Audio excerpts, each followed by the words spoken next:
अच्छा, आपका कहना है कि फ्रूट पे भी असरअंदाज हुआ है, बाकी चीज़ों पे भी हुआ है। हर चीज़ पे होता है ना, हर चीज़ पे होता है वो तो। अभी जो है, अभी मजीद दो एक दिन और गुजरेंगे तो और देखो क्या बनता है। क्योंकि अभी कह रहे हैं कि मरहलावार जो है इसमें इंक्रीज़ और होगा पेट्रोल के हवाले से। तो आपका क्या कहना है कि ये जो डिसीजन लिया गया है, गरीब आवाम इसमें पिस रही है? पीस रही है ना, हम खुद पीस रहे हैं। 1000 रुपए की दिहाड़ी, अखराजात भी पूरे नहीं होते हैं।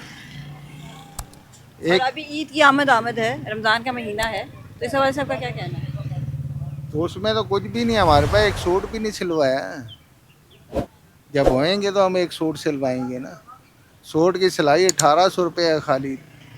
3000 3500 रुपये का सूट है। 5000 रुपये में एक सूट बनता है।